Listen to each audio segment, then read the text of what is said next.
A los traidores no les suele ir bien en el mundo de los carteles. Ya sean cárteles de la droga mexicanos u otro tipo de organizaciones criminales, estos grupos tienden a considerar a los traidores como el enemigo número uno. Dicho esto, a veces los traidores resultan ser los únicos que pueden salvar la vida de otros traidores potenciales. Esto se demostró recientemente cuando un grupo de un cártel mexicano accedió a darle a un traidor un baño de realidad. Y créanme, no bromean. El mensaje aterrador. El 14 de abril, en una mañana normal en la región mexicana de Tapeixtles, se descubrió una cabeza humana decapitada tirada en la calle. Esta aterradora escena, acompañada de un mensaje amenazador, llevaba la horripilante firma del despiadado cártel de Sinaloa, enviando una sombría advertencia a quienes se atrevieran a traicionarles.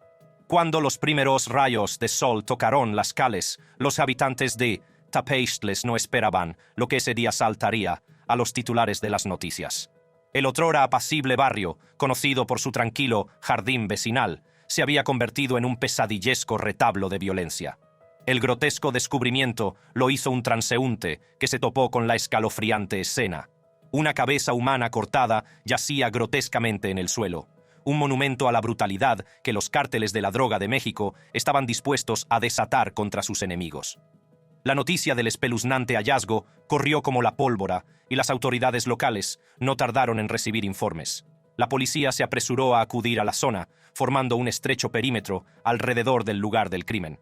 Los restos y la ominosa nota fueron meticulosamente documentados, y la escena fue asegurada antes de ser entregada a los funcionarios de la fiscalía. El peso de la situación flotaba en el aire mientras las autoridades iniciaban de inmediato la investigación. La identidad de la víctima seguía siendo un secreto bien guardado, oculto entre las sombras del ominoso mensaje del cártel. La nota dejada junto a la cabeza decapitada no dejaba lugar a ningún tipo de malentendido. Querían transmitir un mensaje, y quedó claro. La nota decía: «Este será el destino de todos los traidores, al igual que el de todos los pistoleros rivales del cártel Jalisco. Ya los tenemos a todos localizados. Todos terminarán como este individuo. Atentamente, la barredora del cártel de Sinaloa». Es tan tétrico como suena, y aunque alguien se atreviera a leerlo por sí mismo, seguro que se le pondría la piel de gallina. Este terrible calvario no era más que el último capítulo de una saga de violencia que asolaba la región desde hacía años. En febrero, el mismo cártel de Sinaloa, conocido como una poderosa y temida organización criminal que en su día encabezó el tristemente célebre Joaquín El Chapo Guzmán, declaró su intención de librar una brutal guerra contra su rival, el cártel de Jalisco Nueva Generación. Sus disputas territoriales y su sed de poder habían desencadenado una disputa mortal que amenazaba con sumir a toda la región en el caos. En una muestra desafiante de su crueldad, el cártel de Sinaloa había llegado incluso a lanzar una advertencia al propio gobierno. Colocaron una pancarta que se desplegó ominosamente en la ciudad de Colima y que llevaba un mensaje que decía: «Para el personal del gobierno, no es que esté tratando de ayudarlos. Somos locales, así que no se metan con nosotros. Quiero que quede claro que este conflicto es hijo de puta contra hijo de puta». El mensaje del cártel era directo y claro, igual que el del incidente de la cabeza decapitada. No dejaba lugar a dudas. Estaban dispuestos a librar su guerra en sus propios términos, y nadie estaba a salvo de su ira. Mientras las tensiones en la región seguían aumentando, el cártel de Sinaloa sorprendió a muchos al anunciar una alianza con otra conocida organización criminal, la familia michoacana. Su audaz objetivo era reforzar su control sobre el lucrativo mercado de la droga en Ciudad de México, consolidando aún más su dominio del tráfico ilícito. Esta unión impía hizo cundir el miedo entre las fuerzas del orden y suscitó preocupación por la seguridad del país. Las recientes detenciones han arrojado luz sobre el alcance de esta poderosa alianza. 3 hombres detenidos por cargos que incluían el soborno empezaron a cantar como canarios. En sus declaraciones, desvelaron la verdad. Se había formado una formidable alianza entre el cártel de Sinaloa y la familia michoacana. También revelaron un detalle sombrío sobre el tráfico de drogas, donde la marihuana y la cocaína fluían a la capital desde Michoacán a través de envíos clandestinos, enrutados a través del Amazonas. Una red criminal tan extensa que parecía casi insondable. La guerra del narcotráfico había asolado México durante años, con los cárteles disputándose la supremacía en una lucha sangrienta por el control. El encarcelamiento del Chapo había dejado un vacío de poder a su paso, intensificando aún más la sed de dominio entre las facciones criminales. Las calles se habían convertido en un campo de batalla, y los ciudadanos de a pie vivían en un miedo perpetuo, atrapados en el fuego cruzado de las tramas de estos despiadados cárteles. Frente a esta violencia implacable, la sociedad mexicana anhelaba paz y estabilidad. El espantoso descubrimiento de la cabeza decapitada en Tapeixtles bastó por sí solo para comprobar lo inseguro que puede llegar a ser cuando un cártel decide tratar con traidores. En efecto, era una forma aterradora de transmitir un mensaje a quienes se atrevían a desafiar a los cárteles. Un mensaje que decía: no nos detendremos ante nada para mantener nuestro control del poder, y nadie está fuera de nuestro alcance. Mientras las autoridades proseguían su investigación sobre este horrible incidente, el pueblo de México solo podía esperar un futuro más brillante y seguro, en el que las sombras de la violencia de los cárteles se alejaran por fin y la paz volviera a las calles que habían sido testigos de tanto sufrimiento. Las acciones del traidor. Se estarán preguntando qué pudo llevar a semejante advertencia en primer lugar. Las acciones del traidor que condujeron a la brutal represalia del cártel de Sinaloa quedaron enterradas en el secreto, ya que la identidad de la víctima y los detalles concretos de la traición permanecieron secretos muy bien guardados. Sin embargo, las consecuencias de esta traición, como demuestra la cabeza decapitada abandonada en la región de Tapeixtles, fueron sin duda graves, reflejo del enfoque despiadado del cartel para mantener el control e infundir miedo en sus filas. Aunque no tengamos detalles explícitos sobre las acciones del traidor, podemos deducir del mensaje del cartel que se creía que el individuo había traicionado al cártel de alguna manera significativa.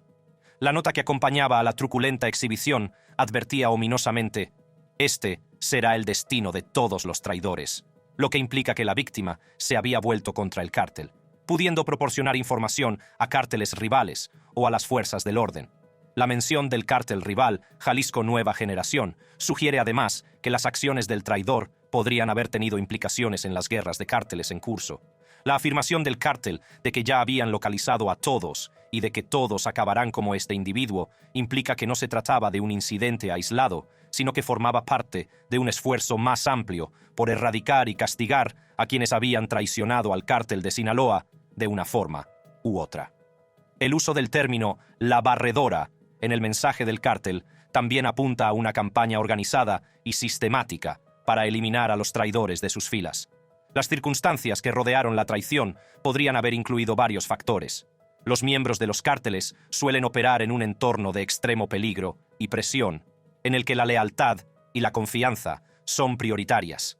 Las traiciones pueden deberse a diversas motivaciones, como la presión de las fuerzas del orden, disputas personales o cárteles rivales que buscan infiltrarse y desbaratar las operaciones de sus competidores. Independientemente de los motivos concretos, las consecuencias para el traidor son innegablemente horribles. Las represalias del cartel tienen múltiples propósitos. En primer lugar, es una advertencia brutal para otros que puedan plantearse traicionar al cártel. El mensaje es claro: el cártel no se detendrá ante nada para castigar a quienes se atrevan a traicionarlos, enviando una escalofriante advertencia a posibles informantes o desertores. Este miedo a las represalias garantiza que los miembros del cártel permanezcan leales y comprometidos con la organización, fomentando una cultura de silencio y obediencia. En segundo lugar, estos actos de violencia son una demostración de fuerza y dominio por parte del cártel. Al mostrar públicamente las horribles secuelas de sus represalias, afirman su control sobre el territorio y se establecen como la fuerza dominante en la región. Es un mensaje para los cárteles rivales de que no dudarán en utilizar la violencia extrema para mantener su control y proteger sus intereses. Además, el acto de decapitación y la exhibición pública de la cabeza de la víctima pretenden desmoralizar y aterrorizar no solo a los cárteles rivales, sino también a la población local. Envía el mensaje de que el cártel opera con impunidad, infundiendo una sensación de impotencia y miedo entre quienes presencian el espantoso espectáculo. Las consecuencias de estas represalias van más allá de la víctima inmediata. Contribuye además al ciclo de violencia que asola la región, ya que los cárteles rivales y las fuerzas del orden responden con sus propias represalias, perpetuando un ciclo interminable de derramamiento de sangre. Las personas atrapadas en el fuego cruzado son las que más sufren, viviendo en un miedo y una inseguridad constantes, mientras los cárteles continúan su lucha mortal por el control y la riqueza en la mayoría de los casos. Pero lo mismo ocurre con todos los cárteles del mundo. Para entender por qué alguien tendría la osadía de traicionar a cualquier cártel violento, también podemos echar un vistazo rápido a un caso que ilustra las consecuencias de la traición dentro del mundo de los cárteles. El Cártel Jalisco. Nueva Generación, alias el CJNG, una de las organizaciones criminales más peligrosas y temidas de México, es conocido por sus tácticas brutales y su despiadada búsqueda del poder. Anteriormente conocido como los Matazetas, es un sindicato del crimen organizado mexicano con sede en el estado de Jalisco, México. El cártel es famoso por su uso agresivo de la violencia extrema y su implicación en diversas actividades delictivas, siendo el tráfico de drogas, principalmente cocaína y metanfetamina, su empresa más rentable. El CJNG ha adquirido notoriedad por sus campañas de relaciones públicas, su diversificación en diferentes actividades delictivas y el despiadado liderazgo de Nemesio Ceguera Cervantes, también conocido como el Mencho, que es uno de los capos de la droga más buscados del mundo. A partir de 2020, el CJNG es considerado por el gobierno mexicano como la organización criminal más peligrosa de México y el segundo cártel de la droga más poderoso del país, después del cártel de Sinaloa. En marzo de 2017, un miembro del CJNG, conocido como El Cholo, traicionó al cártel al unirse al cártel Nueva Plaza y conspirar contra sus antiguos aliados. Sus acciones se consideraron una traición por parte del CJNG, un grupo famoso por sus tácticas violentas, incluidos los asesinatos en masa y el uso de violencia extrema. La decisión de El Cholo de cambiar de bando tuvo graves consecuencias no solo para él, sino también para la dinámica interna del cártel. La traición de El Cholo fue desencadenada por una desafortunada prueba en la que asesinó a un operador financiero del CJNG apodado El Colombiano. Este acto de violencia le marcó para la muerte a ojos de la cúpula de la CJNG, en particular de su líder, Nemesio Oseguera Cervantes, conocido como El Mencho. El intento de El Cholo de asesinar a El Colombiano fracasó, lo que provocó una respuesta de represalia por parte del cártel. En respuesta a su traición, se dice que El Cholo cofundó un nuevo cártel llamado Cártel Nueva Plaza, intensificando aún más la rivalidad con el CJNG. En un vídeo viral, El Cholo se dirigió al público, revelando la audaz naturaleza de su traición. Afirmó haberse reunido con el jefe de policía de Ciudad de México, Omar García Harfuch, una figura clave de las fuerzas del orden, para buscar apoyo en su enemistad compartida con el CJNG. El Cholo confesó haber creado fosas comunes en varios lugares y haber orquestado un ataque contra el consulado de Estados Unidos en Guadalajara. Sus acciones no solo demostraron la audacia de traicionar a un poderoso cártel, sino también hasta qué punto las organizaciones criminales podían infiltrarse y manipular a las fuerzas del orden. Sin embargo, Harfuch negó las afirmaciones de El Cholo y se negó a dejarse distraer por los falsos mensajes de los delincuentes. Este incidente pone de relieve el peligroso juego de manipulación que practican los cárteles y los retos a los que se enfrentan los organismos encargados de la aplicación de la ley que intentan combatir su influencia. Las consecuencias de la traición de El Cholo fueron rápidas y brutales. El mismo día en que su vídeo se hizo viral, se encontró un cadáver identificado como El Cholo en un banco del Parque Jardín Hidalgo, cerca del ayuntamiento de Tlaquepaque. El cuerpo estaba envuelto en plástico, clavado con 2 cuchillos, y tenía carteles que decían «El traidor, El Cholo». Esta espeluznante exhibición era una severa advertencia para cualquiera que se planteara traicionar a la CJNG. Estas prácticas, aunque espeluznantes, no son infrecuentes en el mundo de los cárteles de la droga mexicanos. El CJNG es famoso por sus espantosos asesinatos, que incluyen decapitaciones, desmembramientos y la exhibición pública de las víctimas. Estos actos de violencia pretenden infundir miedo, mantener el control y disuadir a posibles traidores o informantes. La audacia de traicionar a un cártel, como el CJNG o el cártel de Sinaloa, se debe probablemente a una combinación de factores, entre los que se incluyen agravios personales, rivalidades dentro del cártel y el deseo de obtener beneficios personales o sobrevivir. Las consecuencias de tal traición son invariablemente brutales, ya que los cárteles son conocidos por sus despiadadas represalias. Cárteles en México, un reino de terror. El cártel de Sinaloa, también conocido como Cártel de Sinaloa o CDS, es un gran grupo delictivo internacional. Son expertos en tráfico ilegal de drogas y blanqueo de dinero. Esta banda comenzó en México a finales de la década de 1980 y solía formar parte de un grupo llamado el Cártel de Guadalajara. Ismael Zambada García es el líder actual y tienen su base en Culiacán, Sinaloa. Realizan la mayor parte de su trabajo en estados mexicanos como Sinaloa, Baja California, Durango, Sonora y Chihuahua. Pero también tienen presencia en muchos otros lugares de Latinoamérica y en algunas ciudades de Estados Unidos. La comunidad de inteligencia de Estados Unidos cree que el Cártel de Sinaloa es el grupo de narcotraficantes más grande y poderoso del mundo, quizá incluso más influyente que el famoso Cártel de Medellín de Pablo Escobar en Colombia durante su apogeo. Se dedican principalmente a la distribución de cocaína, heroína, metanfetamina, fentanilo, cannabis y MDMA. En 2023, el Cártel de Sinaloa sigue siendo el cártel de la droga más poderoso de México. Tras la detención de Joaquín El Chapo Guzmán y su hijo Ovidio Guzmán López, el liderazgo pasó a Ismael Zambada García, también conocido como El Mayo, junto con los hijos de Guzmán, Jesús Alfredo Guzmán e Iván Archibaldo Guzmán Salazar. Los orígenes del Cártel de Sinaloa se remontan a finales de la década de 1980, cuando surgió como una de las varias plazas subordinadas que operaban bajo el Cártel de Guadalajara, una organización predecesora. Con el tiempo, evolucionó y amplió sus operaciones, convirtiéndose en una fuerza dominante en el mundo del narcotráfico y el crimen organizado. En la actualidad, el cártel tiene su sede en Culiacán, Sinaloa, y opera principalmente en estados mexicanos como Sinaloa, Baja California, Durango, Sonora y Chihuahua.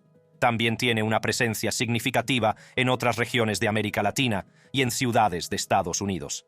El cártel está implicado en una amplia gama de actividades delictivas, centradas principalmente en el tráfico de drogas.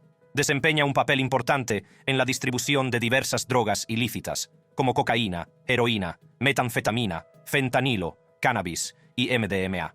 Esta diversa cartera de drogas ha contribuido a su enorme riqueza e influencia en el submundo criminal. A día de hoy, el Cártel de Sinaloa sigue siendo el cártel de la droga número 1 de México. El liderazgo del cártel ha experimentado cambios, con figuras como Joaquín El Chapo Guzmán y su hijo Ovidio Guzmán López desempeñando papeles destacados.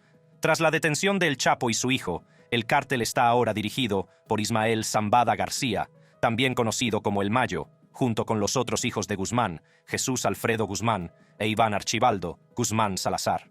Pero las raíces del Cártel de Sinaloa se remontan a narcotraficantes pioneros como Pedro Avilés Pérez, que operaba a finales de la década de 1960 y está considerado la primera generación de grandes narcotraficantes mexicanos. Avilés Pérez desempeñó un papel decisivo en el establecimiento del narcotráfico mexicano a gran escala y fue pionero en el uso de aviones para el contrabando de drogas a Estados Unidos. La segunda generación de traficantes sinaloenses, incluidos Rafael Caro Quintero, Ernesto Fonseca Carrillo, Miguel Ángel Félix Gallardo, Ismael Zambada García y Joaquín El Chapo Guzmán, afirmaron haber aprendido de sus experiencias en la organización de Avilés Pérez. Sin embargo, Pedro Avilés encontró su fin en un tiroteo con la Policía Federal en septiembre de 1978. Todo empezó con el Cártel de Guadalajara, fundado por Miguel Ángel Félix Gallardo entre 1978 y 1980, que desempeñó un papel crucial en el control de los corredores del narcotráfico a lo largo de la frontera entre Estados Unidos y México durante la década de 1980. Este cártel rivalizaba con el Cártel del Golfo, que controlaba el tráfico de drogas en el este de México. La Federación de Félix Gallardo se dividió a finales de la década de 1980 en varios cárteles más pequeños, cada uno de los cuales controlaba sus propios territorios y corredores de tráfico. Uno de estos cárteles, llamados plazas en aquella época, era el Cártel de Sinaloa, con sede en Culiacán. A menudo se hace referencia al cartel como la Alianza de Sangre, debido a su estructura organizativa. Funciona como una confederación de organizaciones criminales arraigadas en la cultura regional y en profundos lazos familiares forjados a lo largo de décadas de actividad delictiva. A diferencia de algunos de sus rivales, el Cártel de Sinaloa emplea una estructura organizativa horizontal que le ha permitido sobrevivir a los ataques de cárteles rivales y de las fuerzas del orden. Este enfoque descentralizado permite que la autoridad para la toma de decisiones fluya a través de varios componentes, en lugar de seguir una jerarquía descendente. La cúpula del Cártel de Sinaloa ha experimentado múltiples cambios a lo largo de los años. Figuras como Héctor Luis Palma Salazar, Joaquín Guzmán Loera, alias El Chapo, e Ismael Zambada García han desempeñado papeles importantes. Guzmán y Zambada se convirtieron en los principales capos de la droga de México en 2003, tras la detención de su rival, Osiel Cárdenas Guillén, del Cártel del Golfo. Las transiciones de liderazgo solo se produjeron debido a detenciones, fugas y cambios en el panorama criminal.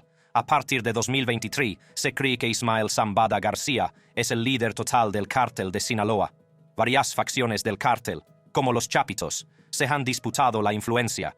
El Cártel de Sinaloa opera en al menos 22 de los 31 estados mexicanos, con centros clave en Ciudad de México, Tepic, Toluca, Zacatecas, Guadalajara y la mayor parte del estado de Sinaloa. Sus actividades principales consisten en el contrabando y la distribución de una serie de drogas, como cocaína sudamericana, marihuana mexicana, metanfetamina, fentanilo y heroína, en Estados Unidos.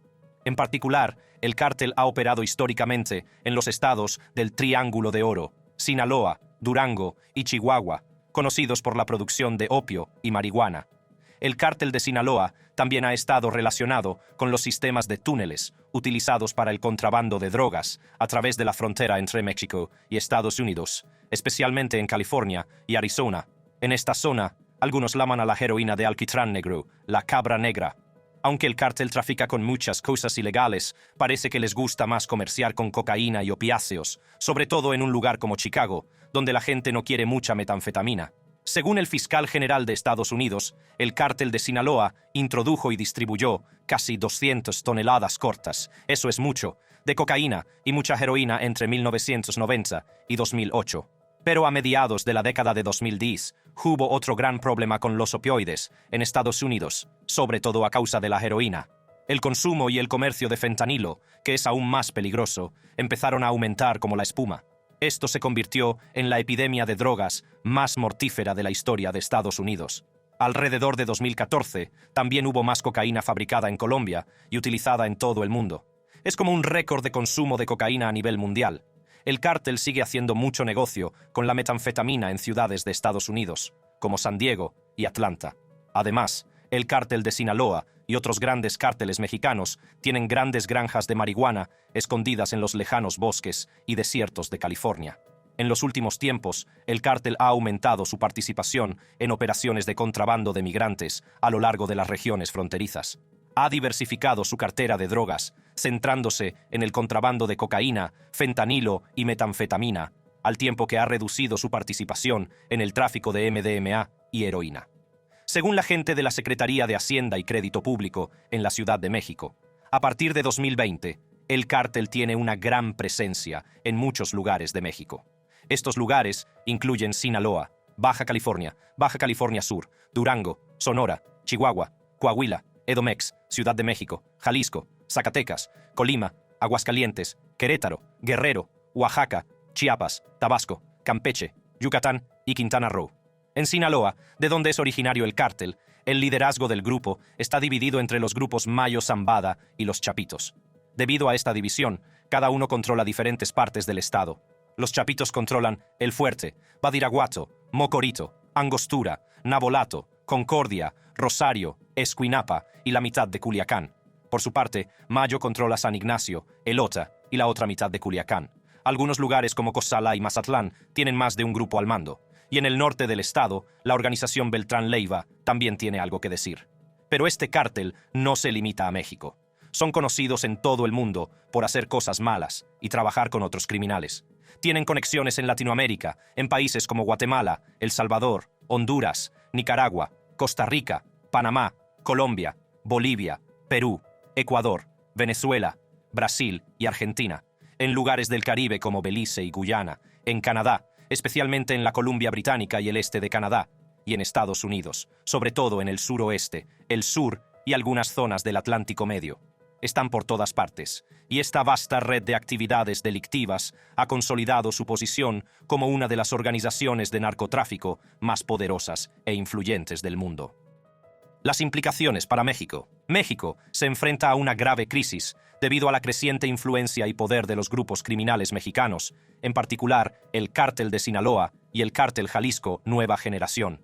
Estos cárteles han ampliado su alcance, hasta controlar partes significativas del territorio, la economía e incluso la gobernanza local del país. Sus estrategias de dominio y gobierno varían y se adaptan a las condiciones locales, lo que plantea retos para la sociedad mexicana y los esfuerzos del gobierno por combatir el crimen organizado. Echemos un vistazo a las implicaciones de la violencia de los cárteles para México, examinando su impacto en las comunidades locales, la aplicación de la ley y los intentos del gobierno para hacer frente a este problema. El cártel de Sinaloa y el CJNG, a pesar de encontrarse entre los cárteles más importantes de México, emplean estrategias distintas en la forma en que gobiernan sus territorios. Y al entender estas diferencias, quizá podamos comprender el impacto más amplio de la violencia de los cárteles en México.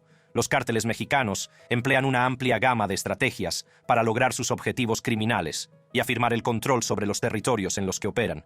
Estas estrategias pueden variar significativamente entre los diferentes cárteles e incluso dentro de las diferentes regiones en las que mantienen presencia. Una estrategia común implica el uso de la violencia y la brutalidad extremas para intimidar a los rivales y establecer el dominio, como se vio en el caso del traidor, del que hablamos antes. La corrupción y la infiltración son tácticas muy extendidas, y los cárteles intentan sobornar a funcionarios del gobierno, agentes de la ley y políticos para proteger sus intereses y garantizar la continuidad de sus operaciones. En algunos casos, los cárteles van más allá del soborno y se esfuerzan por colocar a sus propios miembros en puestos de poder dentro de las instituciones gubernamentales, las fuerzas del orden o los gobiernos locales. Además, los cárteles buscan el control de las distintas fases de la cadena de suministro del narcotráfico, desde la producción hasta la distribución, y se diversifican en otras actividades ilícitas como el blanqueo de dinero, la trata de seres humanos, etc., para maximizar sus beneficios y mantener el control sobre las economías locales. Las guerras territoriales y las estrategias de expansión territorial suelen desembocar en conflictos violentos entre cárteles rivales que se disputan el control de rutas y territorios estratégicos para el narcotráfico. Estos conflictos pueden aumentar la violencia y la inestabilidad en las zonas afectadas. Los cárteles también participan en la gobernanza y la regulación locales, donde pueden imponer normas y actividades específicas, como mantener a los recaudadores de impuestos e inspectores del gobierno alejados de los negocios locales. Algunos cárteles se posicionan como autoridades locales encargadas de hacer cumplir la ley, abordando cuestiones como los secuestros o la pequeña delincuencia para ganarse cierto grado de apoyo local. Más allá de sus actividades nacionales, los cárteles mexicanos extienden su alcance internacional, dedicándose al tráfico de drogas, el blanqueo de dinero y otras empresas ilegales a escala global. Estas diversas estrategias no son uniformes en todos los cárteles o regiones y pueden evolucionar con el tiempo a medida que los cárteles se adaptan a las circunstancias cambiantes y a los esfuerzos de las fuerzas de seguridad, lo que los convierte en un reto complejo de abordar. El cártel de Sinaloa es conocido por su uso relativamente moderado y predecible de la violencia, lo que permite a las empresas, los políticos y las comunidades locales adaptarse y encontrar mecanismos de adaptación. Este enfoque contrasta claramente con las tácticas brutales y agresivas empleadas por otros cárteles.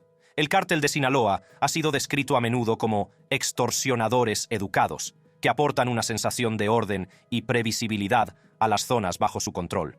Por ejemplo, en las zonas donde prevalece el cártel de Sinaloa, los pagos de extorsión suelen hacerse mensualmente, y las tarifas son razonables, lo que las hace más manejables para las empresas locales. Además, el cártel suele mantener un perfil bajo y prefiere operar entre bastidores. Este enfoque se ha visto como un esfuerzo deliberado para minimizar la interrupción de la vida cotidiana en las zonas que controlan. Además, el cártel de Sinaloa proporciona cierto nivel de regulación y aplicación de la ley en los territorios que gobierna. Esto incluye mantener a raya a los recaudadores de impuestos e inspectores del gobierno, abordar casos de secuestro e incluso reprimir actividades delictivas menores como los robos. De este modo, el cártel acumula cierto capital político entre diversos grupos, como empresas, personas con influencia social y poblaciones locales. En cambio, el CJNG es conocido por su ostentosa violencia y agresividad. El CJNG busca dominar mediante la pura brutalidad y a menudo supera a los grupos delictivos rivales en términos de violencia. Su dominio se caracteriza por la falta de moderación, lo que les ha granjeado una reputación de despiadados. A diferencia de los esfuerzos del cártel de Sinaloa por acumular capital político, el CJNG tiende a ejercer el control principalmente por medios violentos. Este enfoque crea un clima de miedo e imprevisibilidad en las zonas bajo su influencia, lo que dificulta la adaptación o la estabilidad de las comunidades locales. Es importante señalar que las estrategias empleadas por estos cárteles pueden variar regionalmente dentro de México. Aunque el cártel de Sinaloa mantiene cierta coherencia en su enfoque, el alcance de su participación y los servicios que presta pueden variar de una región a otra. Por ejemplo, en su base principal, el estado de Sinaloa, el cártel cuenta con amplias redes y está profundamente arraigado a nivel local, lo que le permite ofrecer una serie de servicios y normativas. Sin embargo, en lugares como Acapulco, la implicación del cártel es más indiferente e interviene principalmente cuando se ve desafiado por grupos rivales o cuando la violencia se vuelve demasiado intensa para la comodidad de las empresas locales. Las estrategias de los cárteles se extienden también a la creación de capital social y gobernanza local. El cártel de Sinaloa, además de hacer un uso moderado de la violencia, participa a menudo en programas sociales, prestando apoyo financiero a fiestas, iglesias, escuelas y otras iniciativas comunitarias. Este enfoque pretende ganarse el apoyo y la lealtad de la población local, incluso cuando el cártel ejerce el control sobre sus economías. La influencia de los cárteles mexicanos plantea importantes retos a la sociedad mexicana. Aunque el dominio del cártel de Sinaloa puede ser más tolerable que el caos provocado por las rivalidades violentas, sigue estando marcado por una dominación inexplicable, sustentada en la violencia. Muchas comunidades locales carecen de protección fiable por parte del gobierno mexicano, lo que refuerza aún más el poder de los cárteles. Las fuerzas del orden lo tienen difícil para enfrentarse a los cárteles y a menudo luchan contra ellos porque son corruptos. Los cárteles que venden drogas crean grandes problemas de salud y sus acciones obligan a la gente a abandonar sus hogares y mudarse. Los periodistas que hablan de los cárteles se juegan la vida, por lo que a menudo evitan hablar de ellos. Esta violencia desintegra las comunidades, debilita las instituciones y viola los derechos de las personas. Para resolver estos problemas se necesita un gran plan que aborde la violencia, la corrupción y los problemas que causa en la sociedad. También es necesario que los países trabajen juntos para reducir el daño que causan los cárteles. El gobierno mexicano ha tomado varias medidas para combatir el crimen organizado y los cárteles. Esto incluye el despliegue de fuerzas militares y policiales en zonas muy afectadas por los cárteles, la extradición de líderes de cárteles a Estados Unidos para su enjuiciamiento y la puesta en marcha de programas sociales destinados a abordar las causas profundas de la violencia de los cárteles, como la pobreza y la falta de oportunidades educativas. Los esfuerzos para abordar este problema deben ir más allá de las medidas de seguridad. Deben incluir estrategias integrales que aborden los factores socioeconómicos que contribuyen a la influencia de los cárteles, como la pobreza y la falta de oportunidades económicas, la creación de instituciones fuertes, la mejora de la gobernanza y la lucha contra la corrupción son también componentes esenciales de una solución a largo plazo. Además, se han realizado esfuerzos para reformar y profesionalizar los organismos encargados de hacer cumplir la ley, con el fin de reducir la corrupción y aumentar su eficacia. Sin embargo, estos esfuerzos se han enfrentado a importantes retos, como la corrupción existente en el seno de las fuerzas de seguridad, la escasez de recursos y el enorme poder e influencia de los cárteles. En conjunto, la influencia de los cárteles mexicanos, en particular el cártel de Sinaloa y el CJNG, presenta un conjunto de retos para México. Aunque sus estrategias de dominio y gobierno difieren, ambos cárteles ejercen un control significativo sobre las comunidades locales, las economías e incluso los gobiernos locales. La sociedad mexicana se enfrenta a la ingente tarea de encontrar formas de restablecer la paz y la seguridad, abordando al mismo tiempo los problemas subyacentes que alimentan el poder de los cárteles. Una respuesta eficaz requiere un enfoque holístico que combine los esfuerzos en materia de seguridad con el desarrollo socioeconómico, la reforma de la gobernanza y medidas contra la corrupción. Solo a través de una estrategia integral de este tipo puede México esperar romper el control de los cárteles sobre sus comunidades e instituciones. ¿Te ha gustado el vídeo? ¿Quieres más? Sigue atento haciendo clic en cualquiera de las tarjetas de tu pantalla para ver más contenido emocionante. ¡Hasta la próxima!